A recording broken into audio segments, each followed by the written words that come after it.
Well, good evening, ladies and gentlemen. Welcome to the H Hotel here in Midland, Michigan for the 2023 USA Softball of Michigan's Hall of Fame ceremony. My name is Darren Dijstemars. I am the Commissioner for USA Softball of Michigan and the Midwest Region Vice President to the USA Softball Board of Directors. It is my honor to be here today to celebrate with so many wonderful people, family, and friends. If you've been here before, you know that I like to use quotes quite a bit. So here's a couple that I thought would be of interest to you. Your teammates are like your family. You spend hours with them every day. Treat them like it. It doesn't matter if you love them or hate them, just be there for them. Detect it in their voices. If they need help, prove to them that you trust them and are trustworthy.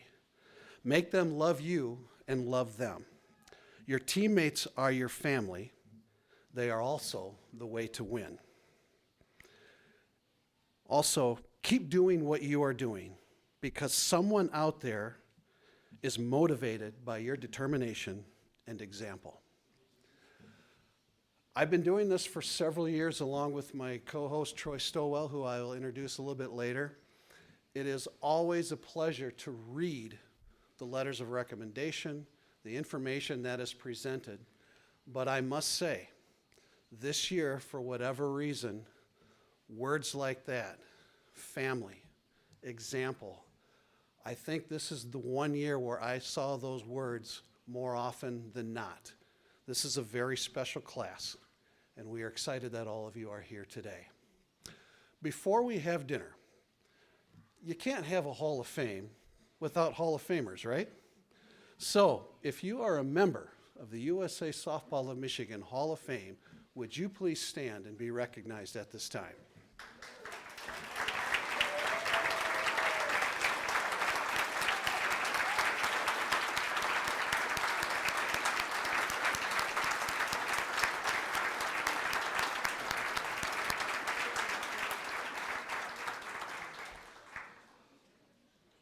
Like every year, there are always some Hall of Famers that we have lost during a year's time. This year, we lost three that we have been aware of, including Willis Tupper and Jimmy Doyle. A third one that passed away is just another great example of family relationships. Mr. Jack Starling passed away just a little while ago, a legend here in this area. I got to know Jack Starling because his daughter lives in Holland, Michigan, where I am from. And we've been friends for a long time. Jack introduced himself to me a few years ago. Next thing I know, I see him here every year. So it's weird not seeing him here this year. But to give you an example of that family, that relationship, being a teammate, there was an individual that was inducted into the National Softball Hall of Fame last year. This individual just was not comfortable giving a speech. So who stepped up for him? Jack Starling. And I had the pleasure of introducing him as well. So we've lost some very special people. If you wouldn't mind, we're going to do a moment of silence. And after that, I'll jump right into the invocation. So a moment of silence for Willis Tupper, Jimmy Doyle, and Jack Starling.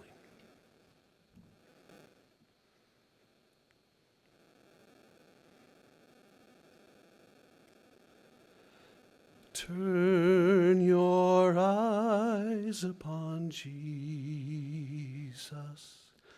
Look full in his wonderful face,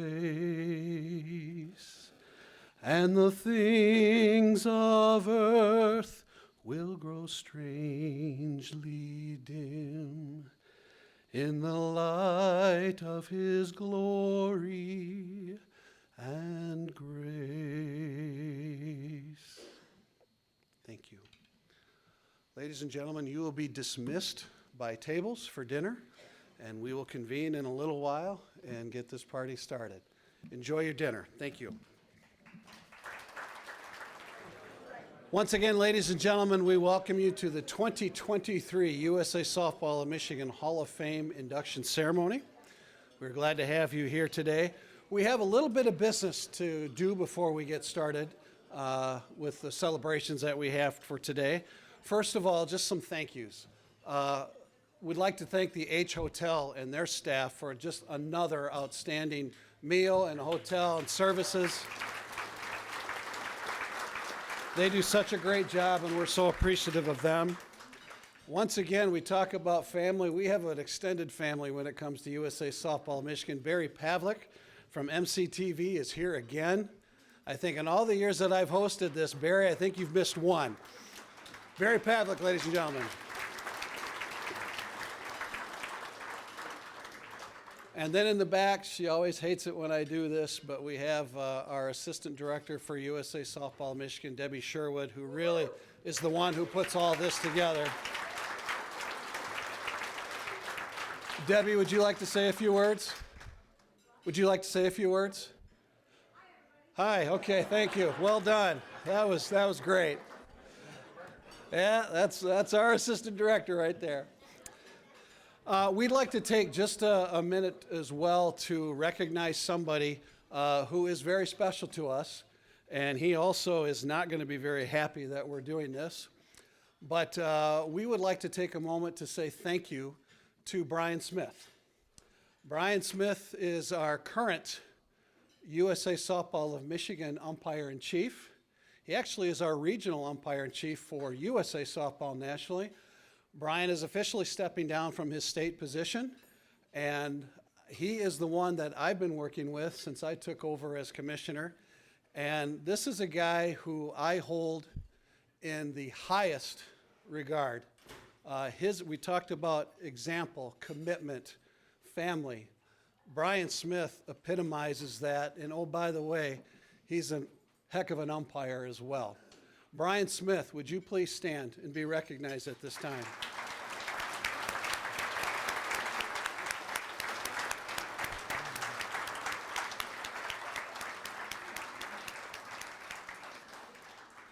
And I'm not even going to ask if he wants to say a few words. At this time, I would like to introduce to you your co-host for this evening. This is our USA Softball of Michigan president. He's been president for many years. He is a wonderful colleague, an even better friend, and I'm excited to hear what he has to say, because it's about sponsorships and all sorts of fun stuff, but once again, recognizing some incredible people who helped make this event happen. So ladies and gentlemen, Mr. Troy Stowell.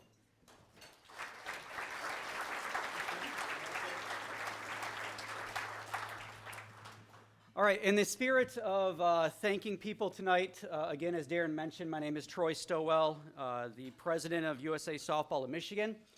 Before we get going with our Hall of Fame inductees tonight, I wanted to say a special thank you to some of our 2023 corporate sponsors. So if we could hold a round of applause till I get through with all of them. These are also listed in your programs tonight as well. We have Wallace Landscaping, Basis Substance Abuse and Education Services, the H Hotel, Greater Lansing Sports Authority, the Holland Area Visitor and Convention Bureau, KJP Sales, Soar Sports Apparel, Mervine Beverage, and Priority Mortgage. If we can give them a round of applause.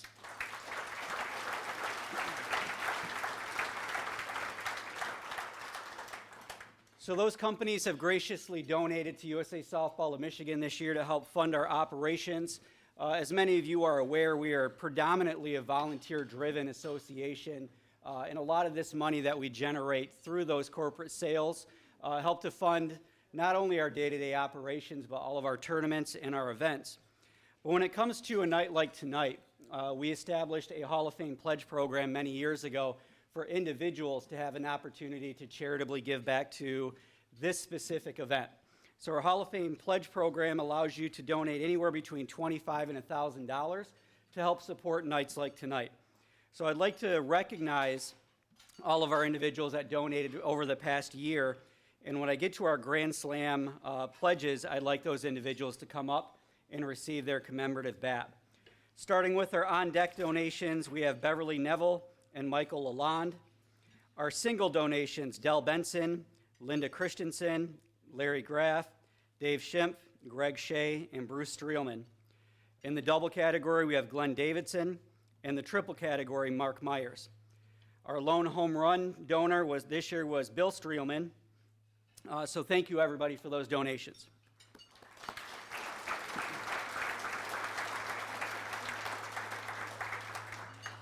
So our top category is our Grand Slam category. And again, I'd like to invite these 4 individuals up to the stage to receive their commemorative bat. That would be Gary Evans, Tom Fitzsimmons, Harold Kruger, and Dan Wallace. If you can make your way to the stage, please.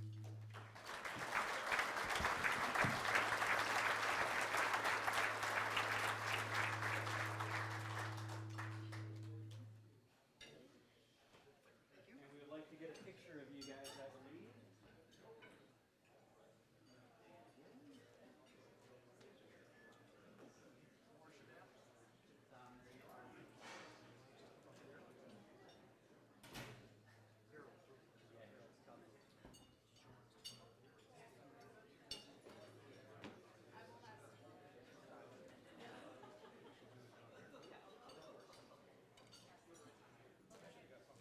Debbie, we're going to do the picture right now.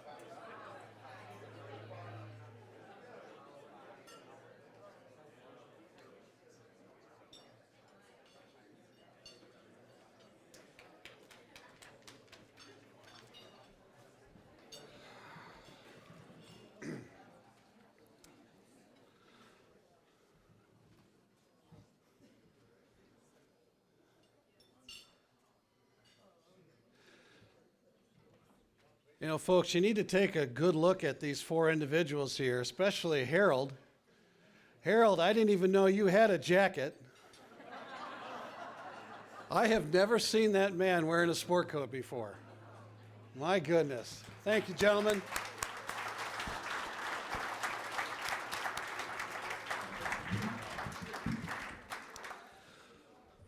So, let's begin. Our first inductee features some of the most thought-provoking, heartfelt, and supportive references that I have read since I've been involved in this process. Also, it was one of the most diverse set of references I have ever seen, with support materials from teammates, adversaries, managers, umpires, and friends.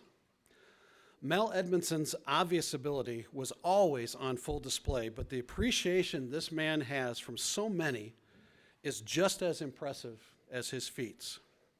For example, Mel's softball IQ is off the charts. His understanding of situations was remarkable, especially in anticipating plays that needed to be made and places that he needed to be. When Mel hits the ball, it has a different sound to it. His versatility and ability to play any position on the field put him in a class by himself. Players who can put teams on their backs and help decide the result with their talent or simply by extolling their teammates to be the best they can be, Mel Edmondson is this type of player. No matter how much time has gone in between visits, I can always count on Mel being there if I need him. At the end of the day, we are still teammates, and we will always have each other's backs.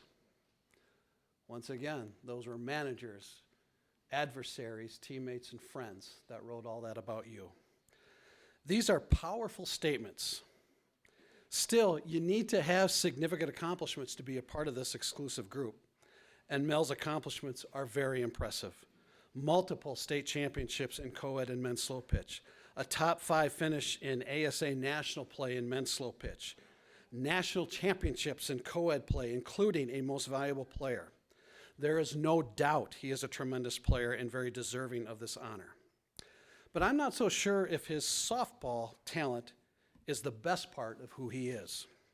So many times within his support materials, it's mentioned how Mel Edmondson would sit and talk about the game to anyone who was interested.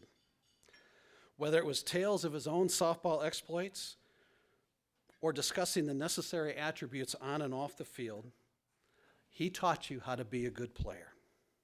I got the feeling that when Mel Edmondson talks, class is in session, and there's usually a significant crowd gathered around. Do you need more proof that Mel Edmondson has positively impacted this game on and off the field? I'm going to leave you with one more quote from his supporters. What's even better than just playing ball with him was becoming great friends as well. Being the first non-relative to hold my baby daughter is a memory I will never forget. For his impact on and off the field, it is my honor to introduce to you the newest member of the USA Softball of Michigan's Hall of Fame, Mr. Mel Edmondson.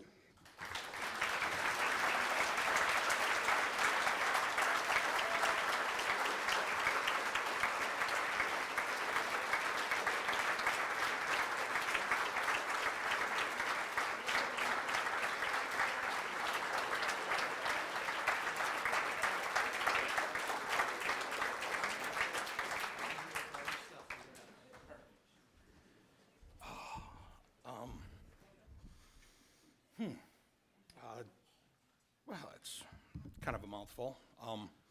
Probably more to take in than I was expecting. Thank you.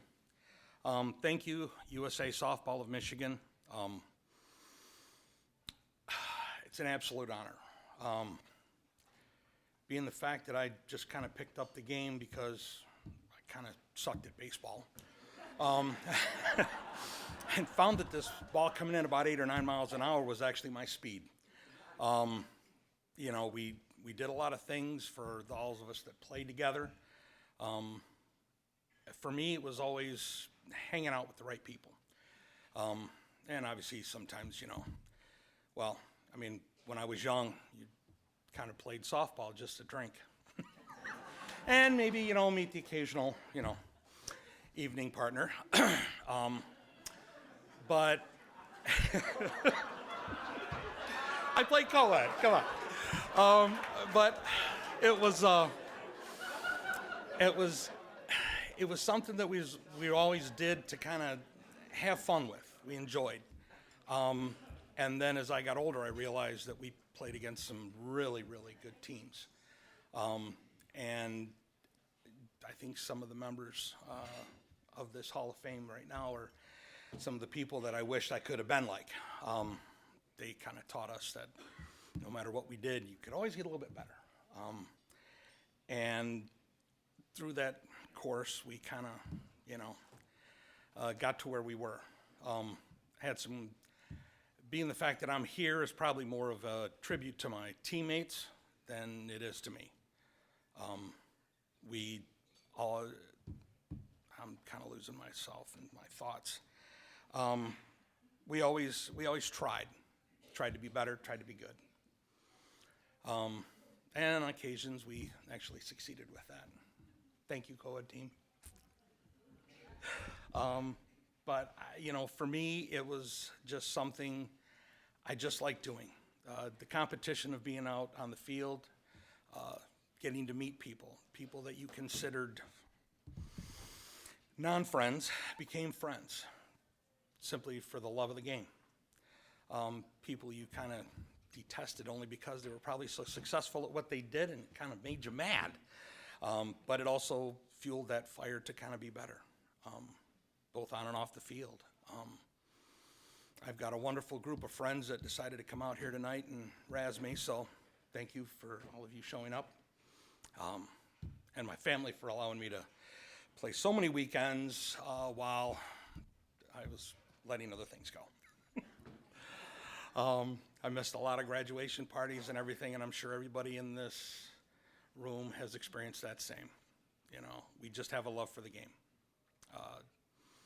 I appreciate everybody who's been a part of me playing this game, even from coworkers and bosses who allowed me to play this game I love.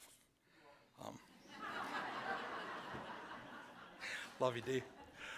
But at the end of the day, it's just something I've loved doing, gosh, since I was 17 years old, which kind of dates itself, but that's okay. I'll continue to do it until my body tells me no.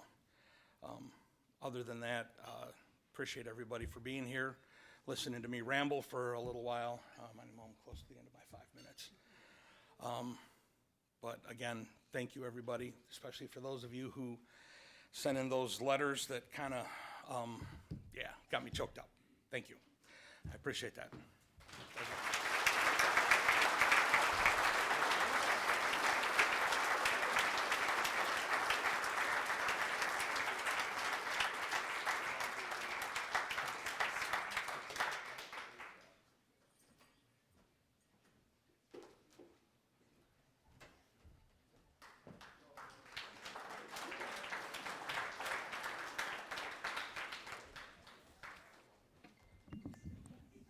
All right, thank you, Mel.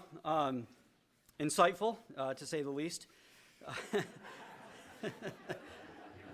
We're going to learn a lot from each other tonight, I think. So, there's going to be a common theme that we're going to hear throughout everybody, and that's going to be a love for the game. And our next inductee certainly had a love for the game that a career has spanned nearly 7 decades. So let's let that sink in for a minute. 7 decades of softball. So let's take a look at what the world looked like when Earl Wright took the field back in 1955 for the first time. It's going to probably pop some eyeballs here. So back in 1955, a 2-bedroom house, you could buy it from Sears. Cost a grand total of $9,100. Gas was a whopping 23 cents a gallon. A postage stamp was 3 cents. A baseball glove, a brand new leather glove, $9. Disneyland in California opened its gates in 1995. And back in 55, I'm sorry. And back in 55, Brooklyn beat the Yankees 4-3 in the World Series. Just kidding on all that. But in all seriousness, it takes a lot to stay dedicated to this sport. It takes a lot to stay dedicated for 70 years. We talk each year about an inductee's dedication and love for the game. Sometimes, even as Mel just mentioned, sometimes your body just gives out and you can't play anymore, and you start to miss the game. Luckily, Earl Wright, that hasn't happened to him yet. So there's something special. There's something about this sport that caused Earl to fall in love with it. Was it the smell of his leather glove?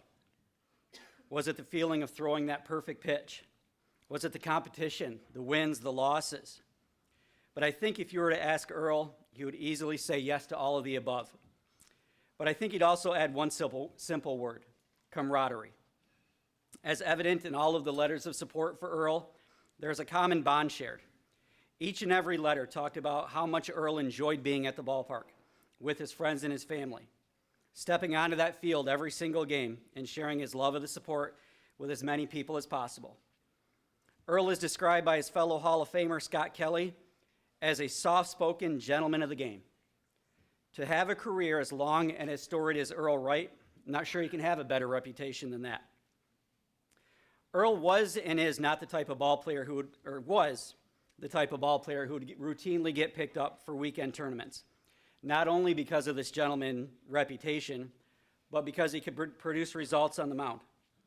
Some of those results include nearly 500 career victories, 46 state tournament appearances, 3 Class C state championships, 1 Class D championship, and 3 Class C championships, and appearances in 16 national championship appearances.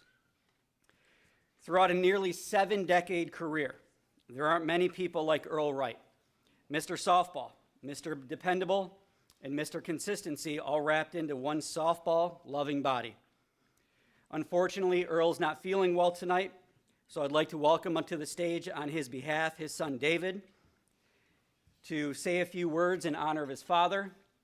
So ladies and gentlemen, let's give a round of applause for David, accepting on his behalf for Earl Wright.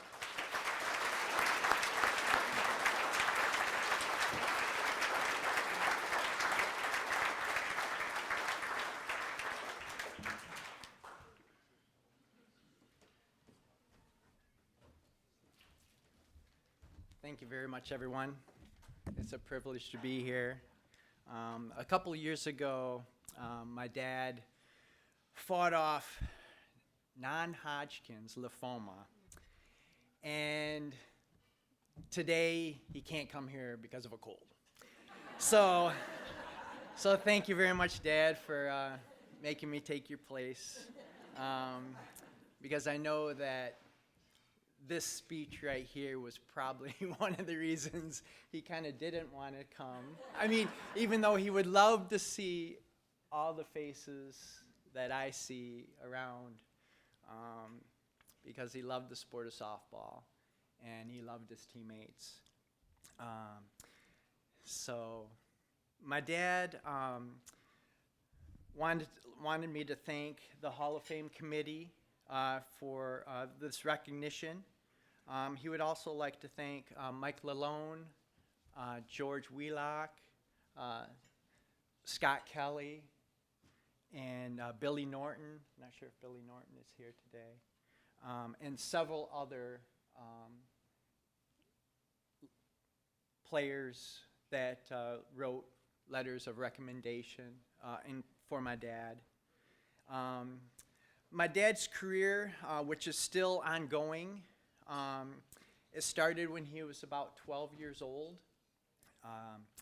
My dad didn't talk a lot about his career, so I kind of, through other people that he's talked with and just throughout conversations, I've had to pick up bits and pieces of his career in softball. And so, you know, he like most boys his generation, he played sandlot ball with his friends, you know, from morning till night. And at the age of 12, he began playing organized softball with some young friends of his. And one of his older friends, Jim Van Paris from Sheboygan, was a role model of his, and he really was an instrumental part of my dad's wanting to play the game of softball that he loved so much. When he began playing at 12 years old, he was playing for, let me get my place here. It was Ormsby Implements, the Ormsby Implements in Sheboygan, Michigan. And during this time, after the games, he and some friends that wanted to play with the big boys, they would hang around the ballpark after their games were done, and some of the teams that needed extra players asked if they could join them, and so they put him out in right field. And after a couple years, when he was 14, he earned the shortstop position on a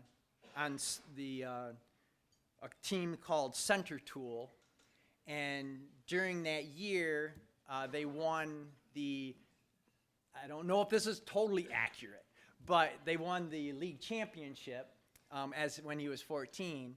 And so for winning the championship, they got a trophy. And but he was still in high school, his coach said, I'm sorry, Earl, but you can't accept this trophy because it's worth more than $2.50. And because he was still in high school, with the high school athletic rules, he wasn't allowed to accept it. So I thought that was he brought that story up, that was kind of unique and funny in a way. And you know, his first men's trophy he couldn't accept. My dad played for the Knights of Columbus as a starting pitcher from about 1979 until the late 1980s. A lot of the members of the Knights of Columbus are sitting back at that table, and spread out a little other places. And during this time, he lived in Saginaw, and but growing up in Sheboygan, and he just loved that city, and so he would drive 2 to 3 nights a week up to Sheboygan to play in their league and to play in their tournaments on the weekend.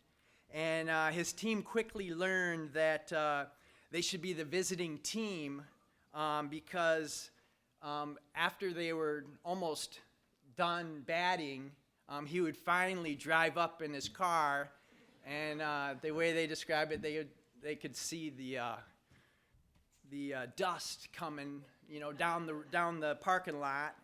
And so it was time for him, that he had to, as they were slowly walking onto the field, he was finally putting on his cleats to go out onto the mound and pitch for them. And so with that, they said, his accolades, which is, so numerous. And so I would just, in closing, like to, my dad would like to thank my mom, for her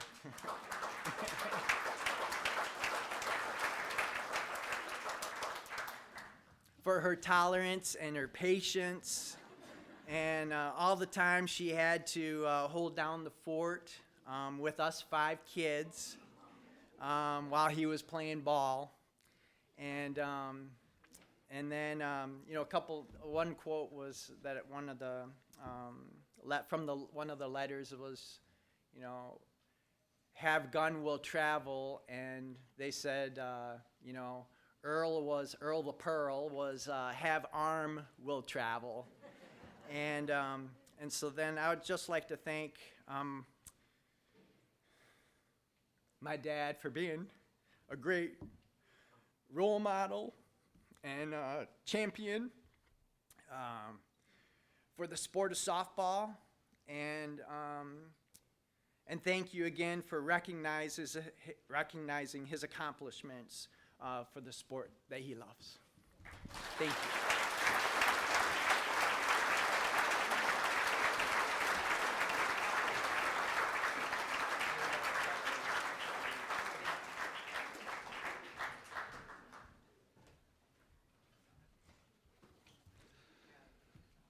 Sounds like somebody better put together an application for Mrs. Wright.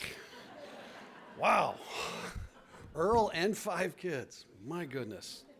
That is Hall of Fame caliber right there. If you are going to be inducted into the Hall of Fame, you better have the credentials to back that claim. If you are going to be inducted into the Hall of Fame, you better have the respect of your peers. If you are going to be inducted in the Hall of Fame, you have had to have made the game better because of your efforts. In the case of Jeff York, all 3 of those boxes have been checked. Let's start with the credentials. 21 national tournaments for modified pitch. He has umpired and been the UIC for 46 state tournaments and 9 national qualifiers for modified pitch. He has umpired or been the UIC in 22 state tournaments for fast pitch. He has umpired at the national level for junior Olympic play. He was the UIC for 2 national junior Olympic tournaments, one of which I was at, and 1 modified pitch national tournament. He's achieved elite status in the modified game. He is a part of the National Indicator Fraternity and has gold medal status as an umpire. As far as credentials go, we can check that box. How about respect from your peers? Well, here's what your peers had to say. Cool under pressure and constantly consistent. Teams know what they're getting when Jeff comes to umpire a game, and that's a good thing. His input has shaped the modified pitching rule as we know it. With all that Jeff has done, it's his rightful place to be in the Hall of Fame. Having worked with him myself, there is no doubt he has the support and admiration of his peers. Respect from your peers. We can check that box. But this is my favorite part of Jeff's resume because it's a bit more personal for me. I too am married to an educator.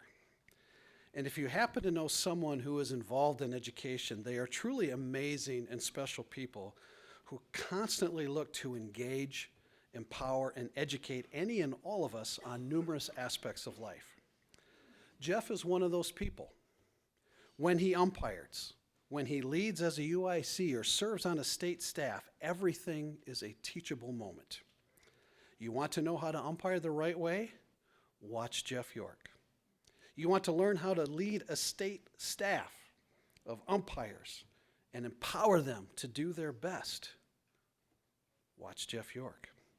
You want to hear about various situations or stories of how to deal with certain situations and experience that could help you become better? Listen to Jeff York. His credentials are impeccable. The respect of his peers is undeniable. And the way he educates his fellow umpires is impactful. Or, an easier way to say it is simply this: Jeff York has made the game of softball better. It is my honor to introduce to you the newest member of the USA Softball of Michigan's Hall of Fame, Mr. Jeff York.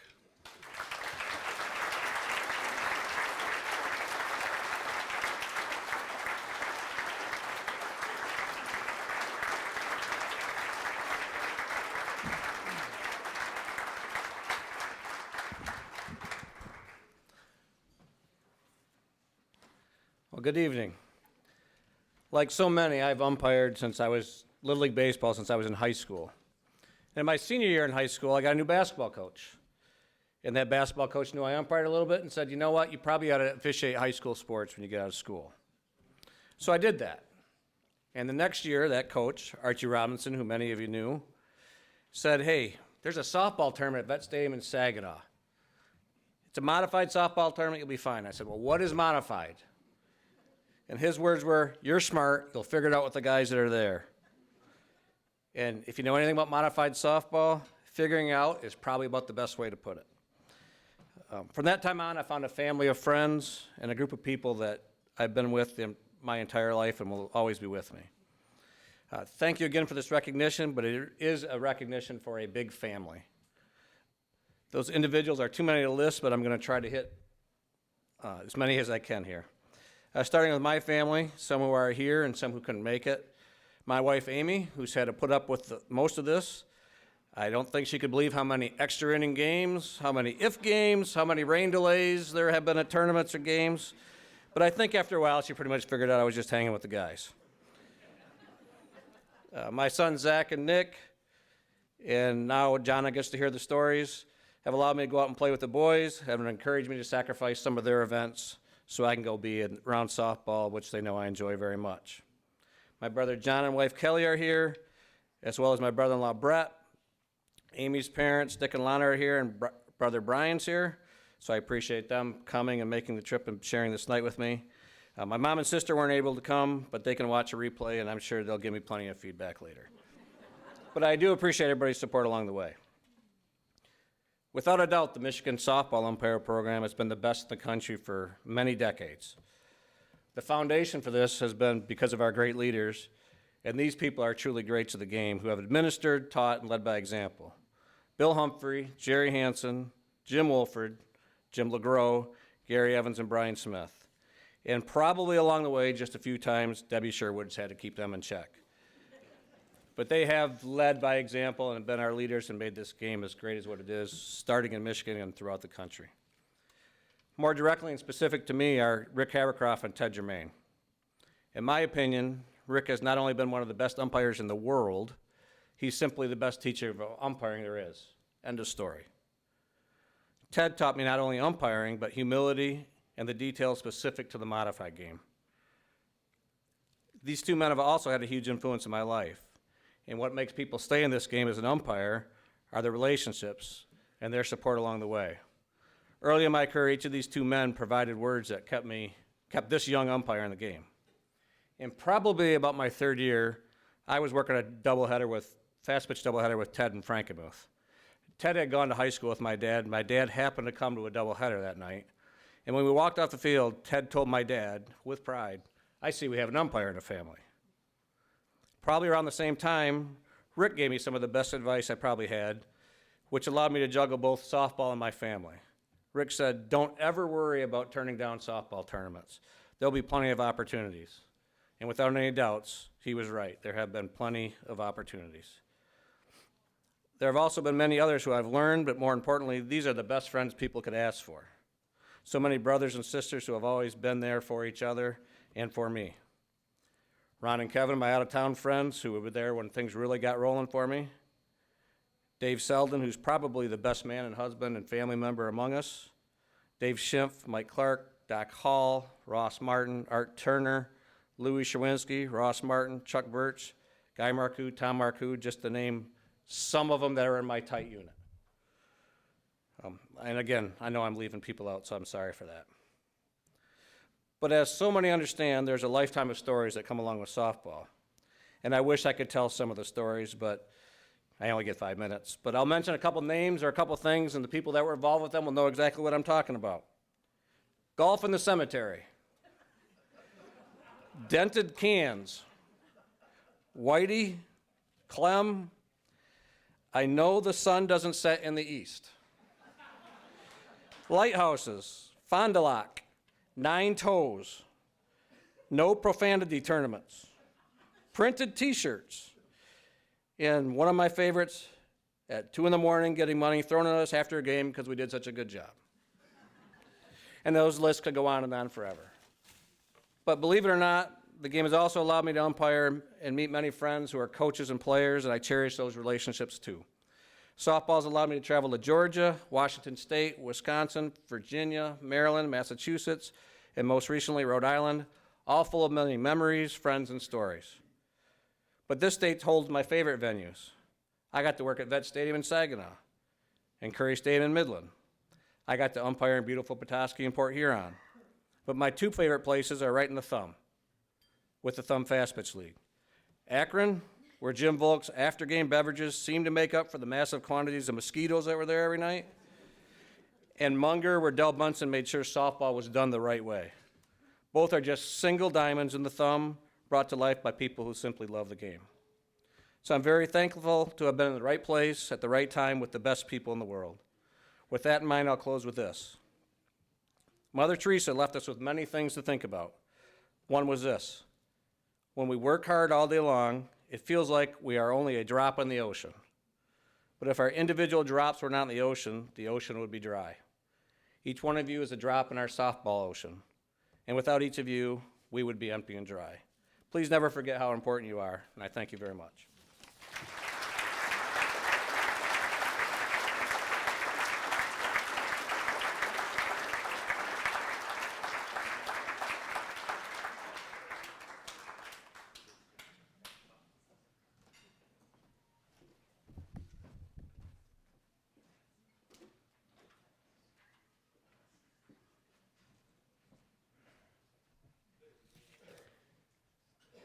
All right. Does anybody want to hear more about this no profanity softball tournament thing that Jeff was just talking about? It's either that or the golf in the graveyard. I think those are some good stories that we all might want to hear afterwards. So for our next inductee, Hall of Famer Tuck Bedford called our next inductee one of the best pitchers and hitters in the country in the 1970s and 80s.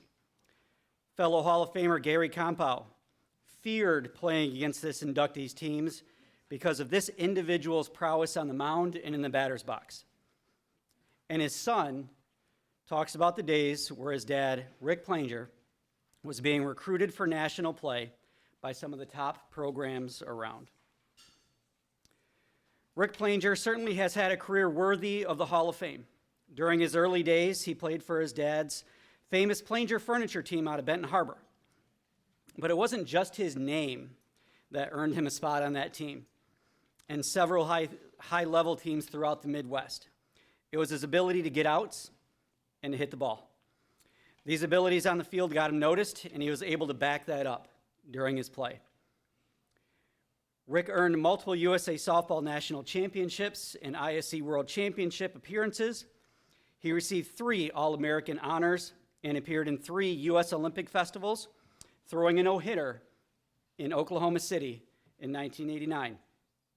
His career stats are quite impressive, with 334 victories, over 4,000 strikeouts, and nearly 3,000 innings, and a career ERA of 1.3. With the game on the line, or a tough opponent in the dugout across the field, Rick is the guy that you wanted in the circle on that day. The Benton Harbor fast pitch community owes much to the Planger family, which is why when you drive by the ballpark, that's the name that you see on the backstop. Like many local leagues, they had their ups and downs. There are some tough times, especially as of late. But being a community-minded individual, Rick poured countless hours, never forgetting his local team, his roots and where he came from, and that league. He worked tirelessly to try to introduce new players to the game and to develop them in the future of softball. He invested in coaching and training youth athletes in Southwest Michigan, both at the high school level and in the fast pitch world, helping to bring more and more relevance back to the city. Rick embodies what a true Hall of Famer is. He's dedicated, he's passionate, he's skilled, and he's focused. He loves the sport of softball and the lessons it's taught over the years. He's learned as much from losing as he has from winning. He is humbled by the opportunities presented to him during his playing days, and he's thankful for the ball players he took the field with. And with that all said, Rick has now another thing in common with all those Hall of Famers: a fancy clock and a wonderful night, and the ability now to call himself, now and forever, a USA Softball of Michigan Hall of Famer. Ladies and gentlemen, Rick Planger.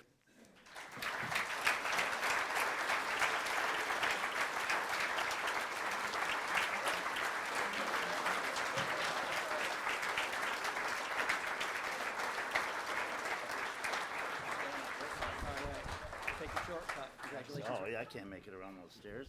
Look at those big umpires over there. I can't get around them. I don't know who you were talking about up here. I've never met this guy. The only thing I know is the last time I saw this many people that I got to speak in front of, I just said 2 words: I do. And that's what I'm a terrible speaker, and I would rather be called names by the Midland softball teams that I did all the years as to stand up here and speak. I want to thank the committee, and I want to thank the people that wrote letters: Tuck, Tom, Gary, oh boy, and stuff. So I played for 40 years, and I thought I played in the real big history of softball because it was really, really strong. And so people ask me, they'll say, what do you think of the players today? I think that they're really good. They said, well, how do you think you would compete against them? I said, I think that we could beat them. And they go, well, how bad would you beat them? I go, we just barely beat them.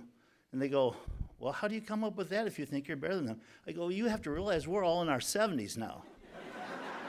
You know? And I've probably seen it rain in more states than anybody in this room, because everywhere you went, it rained. You played Memorial Day weekend, I don't care where it was, it rained. I missed the venue when I drove by today. I drove by the Midland Stadium thing and saw it gone, and a lot of places I played are gone, and it's kind of hard. I got to play against all these guys, and some of these guys here, I see a lot of them, and it's not fun because I put them in here. I threw to them and gave them all these hits. You know, a lot of them were on the edge. They were just marginal players, but because of me, I put them in there. I like the game. I still teach 20 girls to pitch, and some of them once pitching for Michigan State. I've had, you know, a lot of success that way. And I wish that the game of the men's would come back. I wish that we would have it in high school, and so that people would learn to get some pitchers again. We need some help in there because the game is fading away, and the girls are even not doing quite as well, but I do love to teach them. The girls I teach, they go, well, who taught you the changeup? Because I was kind of famous for throwing a changeup, because here you got a guy that's almost 300 pounds running, jumping out there, and then just, well, I said the batters taught it to me, because every time I throw it hard, it goes, and so I go, So my dad was a big inspiration to me. He built a field for me to pitch on, and he sponsored the furniture store because nobody else would give me a chance that wasn't any good. So he had to buy me a position to pitch. And today the ballpark is officially 50 years old, and so we still have some young guys playing. Jeff Weaver, who plays on our team, his sons play, and Freddie Chabot, an outstanding player from my era. His sons play, and I don't know if their sons if they grow up, we're done. We don't have any other players. So when I'm fortunate my 4 kids are here today. Shoot. I'm sorry, I'm supposed to be tough, and if you want to fight, I'll do that, but I can't. But I have all ends of the spectrum. I'm happy or I'm sad. But fortunately, you know, my dad was a Hall of Fame player, but he was more of a Hall of Fame person. I mean, darn it. So, but right there is my wife of 43 years. And when our daughter was born, I was out pitching. I was pitching and went 14 innings. And I came to the hospital, and she had this special thing that she was going to do. She was going to hang from this bar, and then the baby was just going to come out.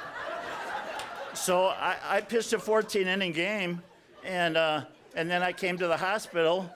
When I got to the hospital, they said, "What are you dressed in?" I go, my uniform. And I had my glove. I was going to catch little Meg. Well, finally, Meg was born, and then the next day, I went and pitched in Nashville with another team. But I did come back on Monday and pick her up. And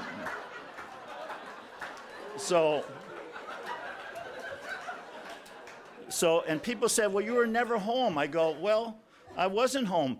And they said, "Well, what kind of a husband and stuff with you?" I go, "I bought her a beautiful lawnmower." You know, so I don't know. My wife, my wife says before and I hope that you guys have, I've been married to her for 43 years. I don't know why. But I said, I hope you have as many wonderful years as my wife said we have had. So I want to thank everybody, and I'm sorry. So, you know, but if somebody wants to come punch me, I'll hit you back, though. Okay.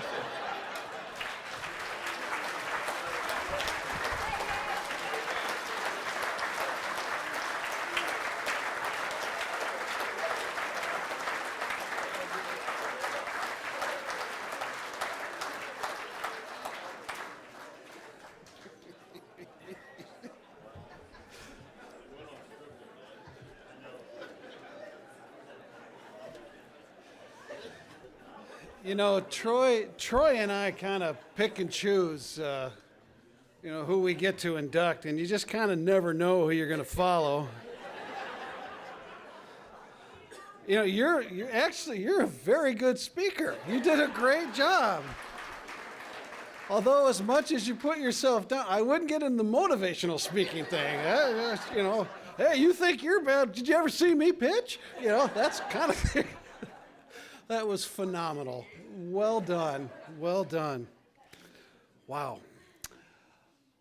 In all the years that I've been hosting this event, only one time have I ever not written an introduction for an inductee. I tried to do one for Laura Curry, but I came upon a recommendation that was written by Jesse Stewart right here from Midland. The research that he did and the words that he put together with all of the people who submitted information, they were fantastic. Trying to replicate that proved to be very difficult. So with his permission, I'll be reading parts of the recommendation letter that he wrote, but featuring so much input from so very many. If you followed men's fast-pitch softball at all, the Curry family name is well known in Midland, throughout the state of Michigan, the country, and even the world. Through the efforts of Laura's grandfather, Gilbert A. Curry Sr., He wanted softball facilities in Midland. This resulted in the $80,000 construction of the former Curry Stadium in 1941, which was given as a gift to the city of Midland. This is where Laura's journey with softball began, and it has been a part of her life ever since. Laura has been involved in MASA USA Softball of Michigan events since the late 1980s. She has sponsored numerous girls' fast pitch, men's and women's fast pitch, slow pitch, and modified teams over these years. Laura not only sponsors these teams locally, but when those teams wanted to play in a state tournament, a qualifier, or even a national tournament, she continued to show her financial support in those areas as well, but she would even help with travel costs, hotel costs. If she would go to the tournament, she would be helping however and wherever she could, whether it was working the scoreboard, keeping stats, or whatever else was needed. It did not matter what needed to be done. You could count on Laura's help. Her generosity also helped the Midland Redcoats when they went to the ASA USA Softball and wanted to host men's major fast pitch tournaments. Once again, she was there financially and in any capacity that was needed. She'd be there from the first game until the very last game each day. She was instrumental in getting these world tournaments as well as the slow pitch border battle right here to Midland. Again, she was there helping financially and was there in any way that was needed. And even talking somebody into singing the national anthem, if I remember correctly. In addition to supporting recreational and tournament softball teams, Laura spent many years on the coaching staff of the Dow High School softball team. Knowing Laura, she helped in all aspects of the game and not just coaching. Growing up in Midland, softball was always big, and the Curry name has always been a part of that. Through her efforts, many young girls, men and women in Midland have been able to play this game that they truly love. Without sponsors, this game of softball would not exist. It takes a good sponsor to support a team, but it takes a great sponsor to support teams and tournaments of all levels, while also being a mentor and advocate on and off the field. Laura Curry is a great sponsor. Upon her induction, she will now be officially one of the best, alongside her grandfather, Gilbert A. Curry Sr., who was inducted in the MASA's first Hall of Fame class in 1982. So, let's make it official. Ladies and gentlemen, please welcome the newest member of the USA Softball Michigan Hall of Fame, Miss Laura Curry.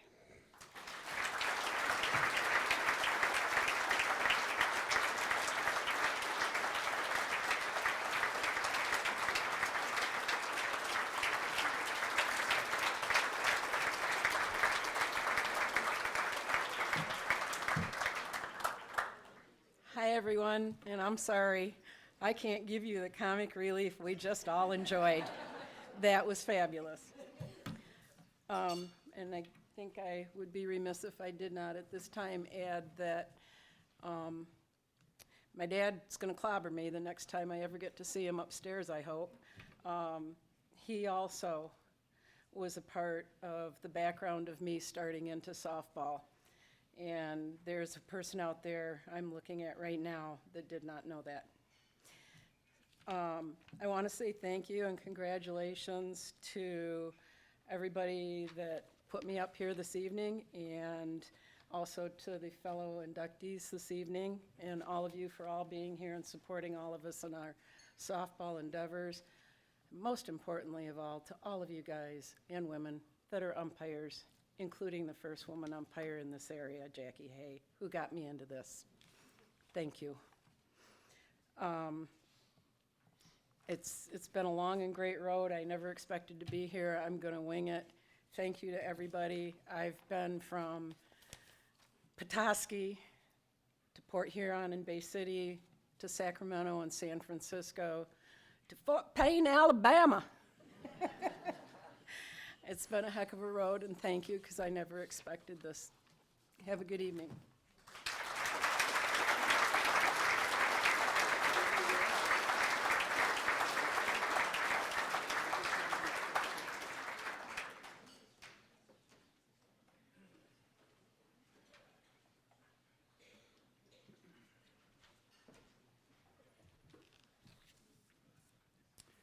So I've been around the game of softball at the state level for just shy of 20 years, so not nearly as long as most of you guys here in the room. But there's one thing that I learned early on, and I'll bring Jerry Hansen into this. I remember one of our first executive committee meetings.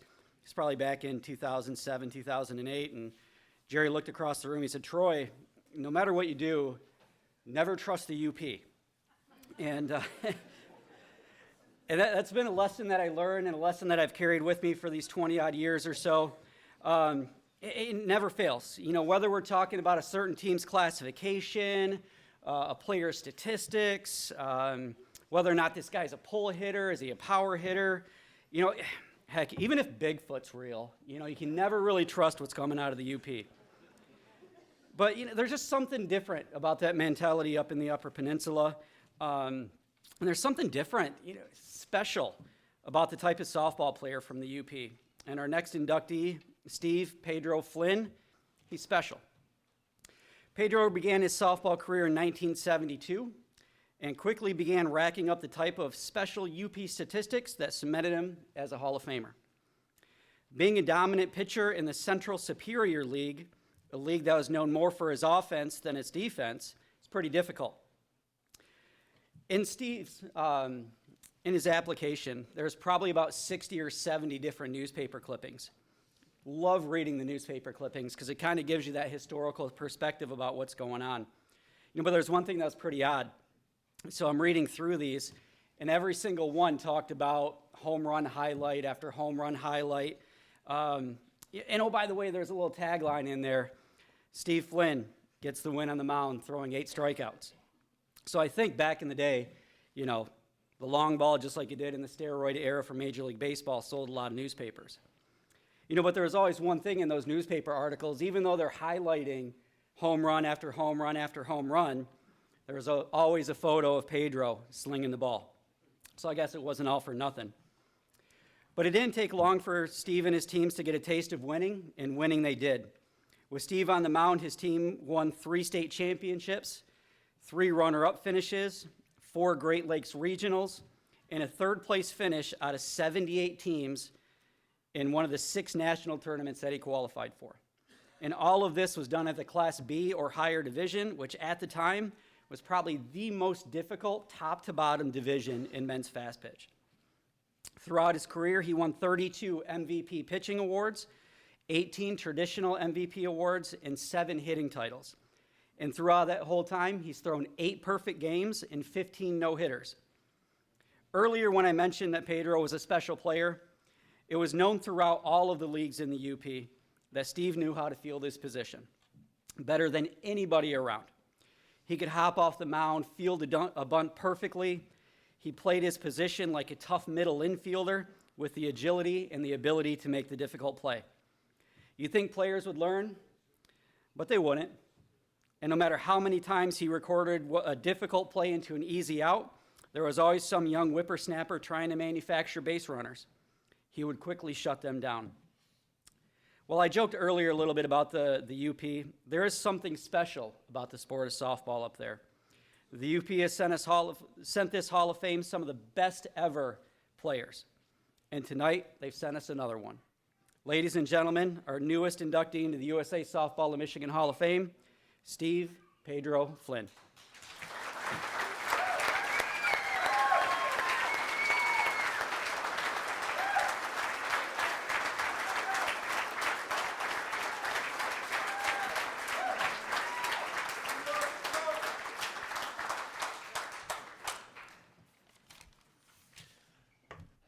I'm not a great speaker, so here it goes. I would like to thank the USA of Michigan for this great honor today. And I'd also like to thank my wife of 43 years, as he said his wife was 43 years. I wouldn't have been able to do it without her because she's the apple of my softball career. And I'd like to thank my kids, Dan, Heather, Frankie, Angie, and my 2 grandkids, Leo and Jackson. I'd like to thank my brother-in-laws that are here, Scott and Amy Morrison, my other brother-in-law, Nick and Suzanne Johnson, And I'd like to thank all the guys that wrote letters for me, like Rabbit, Red Bull, Larry, all my UP friends. Okay. It's a funny thing. It's a funny thing, you think of it. I played with a bunch of animals. I started out, my catcher was named Skunker. Then I had Bull. And I had Bugaboo Bess. That's in the hall here today, a long time ago, but he passed away. And it just, let me think where I am now. And Ricky Schwemmen, who nominated me this year, he was in the class of 2014. Okay.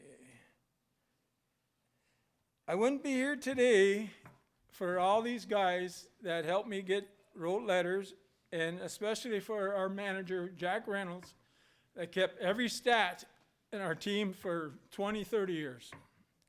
And no other manager would do that, I know, up there in the UP, because that's why we don't have enough more guys getting into the hall, because no one kept stats. Okay. Then, for a sponsor, we had a sponsor, Marquette Fence, that could be right up there at the top of anybody in Michigan. He was at most of all the games, and he says, you guys, you play. That's the only thing I want for you guys is wear my jacket with advertising my fence company. And they say Bob was a cousin of Jim Northrup for the Tigers.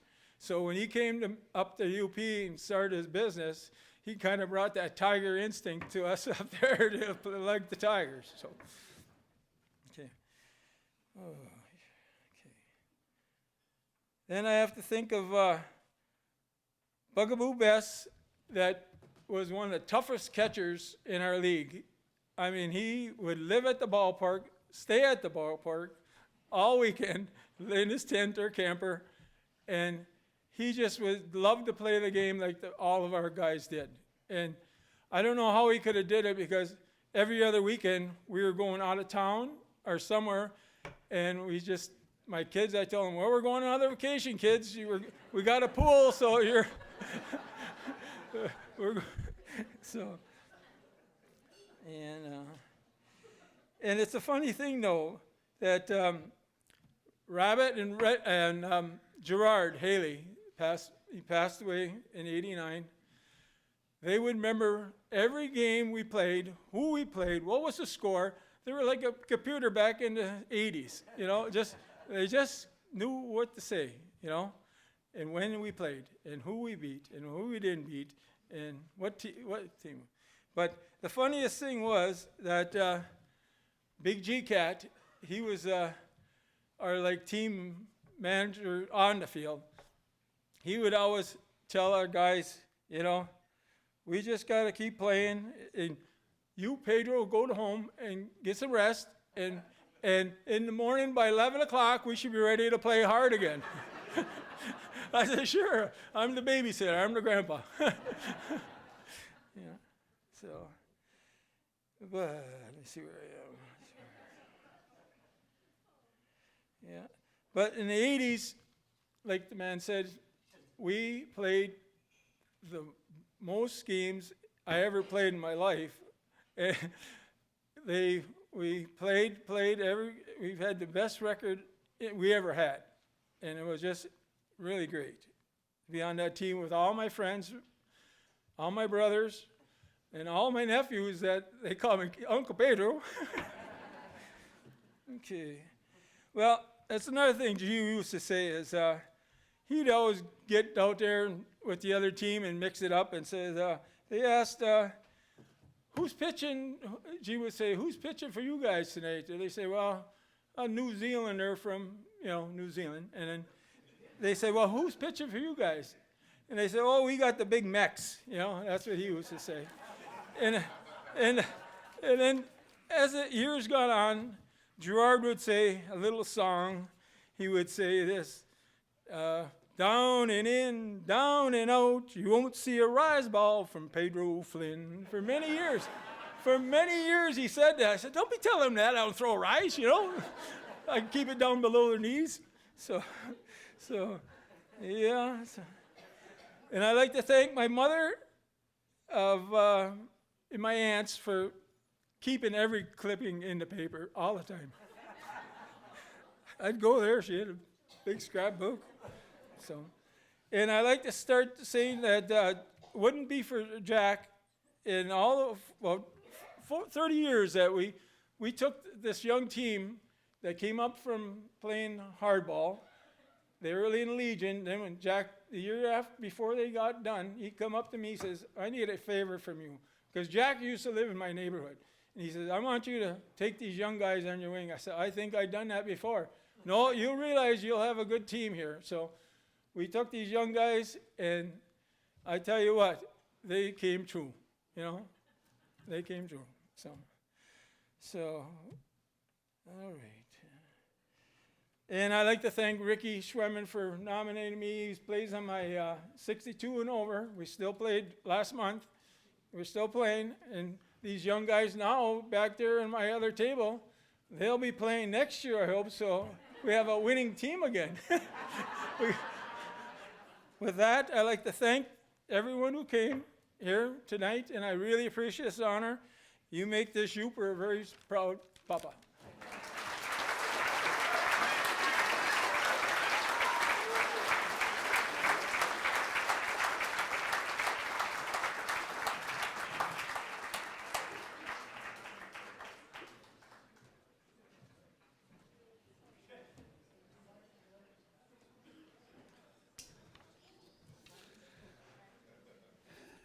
Isn't it fun to hear these speeches and just contemplate and take in how personal they are? You know, for people who say they can't speak, they speak volumes, don't they? And speaking of personal, this one is very personal for me. I believe I started hosting the event sometime during the mid-2000s. Over that time, I've had the opportunity to induct many great people. Several of them, they did happen to be people I had gotten to know over the years and had worked with or been on the field with in some capacity. But today, I get the privilege of inducting a friend and a teammate of mine into the USA Softball Hall of Fame. I also get the chance to say thank you to him and to his family for their impact on my life. But I'll get to that in a little while. For now, let's focus on the softball. Terry Bootsma. Was Terry Bootsma a great hitter? Well, his peers said this. It was either my second or third pitch, and this guy hit the ball so high and so far out of the park. His next at-bat was the same result, except it went further. Terry consistently batted in the 4 spot and could change the outcome of a game in a split second with that powerful swing. He had the capability to hit a home run against any pitcher on any given day. He was by far one of the most feared hitters at any park he was playing at. Was Terry Bootsma a great catcher? Once again, verified by his peers. For example, Terry could throw to any base from his knees with authority. As a pitcher, sometimes the ball would come back faster to me than the one I just pitched to him. Opposing players thinking about sliding into home plate with Terry Bootsma standing there, not a good idea. Those that did lost that battle. As an umpire, you knew you were going to have a good day with Terry Bootsma as your catcher. There is no doubt that Terry Bootsma's ability and talent are of Hall of Fame caliber. The championships, the high level of play on display each and every game, the levels of play that he succeeded at, and the work ethic that made him the kind of player he was and is beyond explanation. The stats, the stories, the accolades all come to the same conclusion. Terry was and is one of the very best to ever play this game, period. It truly is an honor for me to do his induction. But on a side note, as I mentioned, I was a teammate of Terry Bootsma's. However, it was not on the ball field because I was not good enough to play fast pitch softball. We played basketball together for Holland Christian High School for a few years, and our senior year, we had a very good team. In fact, during a game at West Ottawa High School, I got a rebound, took off down the floor. Streaking down the floor was one Terry Bootsma. I passed him the ball. He got it. He went up and he dunked it. I certainly could not jump as high as he could, but at the time I jumped up too and I felt like I could. Probably one of the coolest things I've ever experienced, but it was really kind of strange because it was great for kind of two reasons, really. Number one, I don't think there had been a player at Holland Christian that had dunked the ball in years. And also, it was probably one of the few times I actually passed the ball instead of shooting it. That's a true story. But in closing, Terry, I want you to understand why this is so important to me. When I started my first job at Holland Township, yeah, I want you to know why this is so important to me. You got that? Are we there, Terry? Can I keep going? Okay. So my actual job is the Holland Township Parks and Recreation Director, and I've been there for 32 years. I inherited an event called the Lake Makatawa Triathlon. One of the key committee members for that event was Terry's mother, Vonnie. She was one of the most beautiful people I have ever met. She took me under her wing, and she certainly helped make that event a success. But more importantly, she was encouraging, she was supportive, and she was certainly motherly towards me when times were tough. I know she's proud of you, and as your former teammate, so am I. Ladies and gentlemen, it is my honor to welcome the newest member of the USA Softball of Michigan's Hall of Fame, Mr. Terry Bootsma.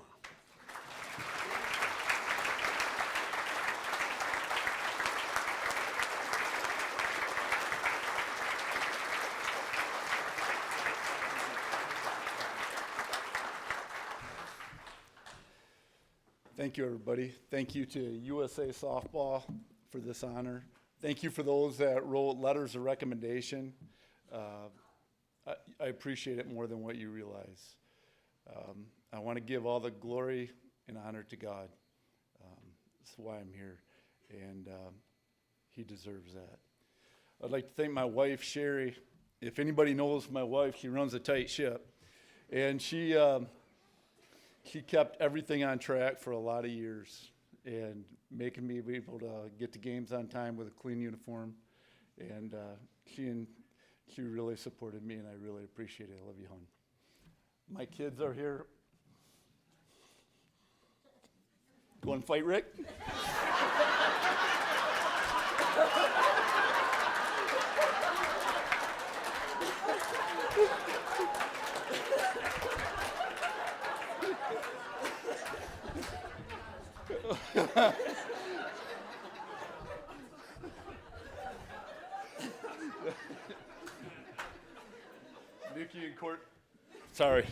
Nikki and Courtney and Kylie, and Kevin and Dan, thank you for coming out, and my grandson Roman.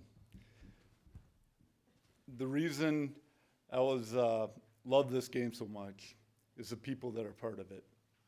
My dad, I was a softball family too, like many of you are, and my father was a pitcher. His uncle was a pitcher, Alfred Bosch, and my dad wanted to be as good as his uncle. And two of my uncles were pitchers, Paul and Dave. My brother's a pitcher, and many people ask why I was a catcher. My uncle told them because I look better with a mask on. So now you guys know why. There's a lot of people in this room I want to thank. I started playing in Grand Rapids, and I got to play with Billy Struman and Billy Burke. I see Jonk over there. And later got to go on and play with Mark and Wally and travel a lot. And this game means more to me than just on the field. The friends that we make off the field and the time that we spend together has been incredible. Later, I got a chance to come here to Midland and play with Melch, Steve Horning, Kyle Bean, even Todd Schultz, Saad, sitting over there. I went through and I had a speech all made that I was going to say. And most of the stories I had written down, I can't say in front of everybody here. I really want to thank the sponsors, Camp Ice Pipeline, Midland Explorers. I ended my career playing with Priority Mortgage with Duke and my brother Tracy. And I really appreciate that. And I ended it actually playing with Planters and Ricky. And it was great to get to do that. So if you guys could just bear with me, I would like everybody that I played with, can you please stand up? Because I can't say all your names. If we've ever played on the same team, thank you so very much to everyone. Thank you.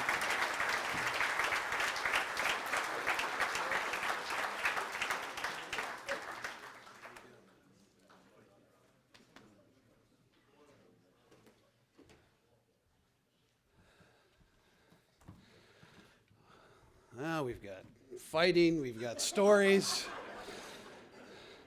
This may not have been the most family-friendly class, but it was certainly entertaining, to say the least. Ladies and gentlemen, how about a round of applause once again for the class of 2023.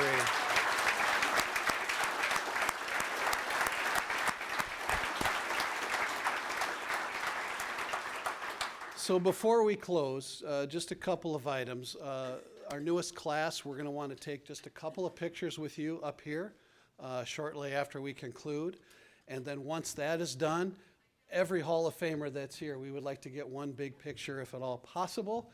And just listen to Debbie. She will tell you where to go, where to be placed. And I suggest you listen to her. Okay? Right, Bill Humphrey? Anyway, it has been an amazing night, incredibly fun, personable, and we all recognize why we love this game so much. As we always do in your program, we close with a toast to the Hall of Famers, written by Dick Barker from Lansing, who is part of the class of 1989. What's the Michigan Amateur Softball Hall of Fame? 'Tis an honor bestowed upon the best in the game. Be they umpires or managers or sponsors or such, or players who have possessed a sort of magic touch. They are the men and women who've contributed to a true love for the game, which is held by me and you. No matter where you travel across this Great Lakes state, you're bound to come across a Hall of Fame softball great. They come from many cities where you find a park, where the great game of softball is played, days or after dark. For the size of the village doesn't matter at all, because all across Michigan, you'll find they play good ball. As to the players who have been deemed the very best, each will assure you they'd not be here without the rest of their teammates who all helped them to reach this plateau. It takes a true team effort to overcome the foe. Though each of them has shown us that they're a cut above, through pitching or hitting or wielding a golden glove. To be named as a softball great really is quite rare, but don't forget at least 8 others helped place them there. Thus we are all gathered here to raise our glasses high, saluting the best of the best, be they gal or guy. To all our softball comrades on earth or high above, God bless our softball family and the game we all love. Ladies and gentlemen, have a great rest of your evening, and thank you so much for being here today. Please enjoy some time together, and again, our newest class, in just a few minutes, we'll bring you up here again. Thank you, everyone. Have a great night.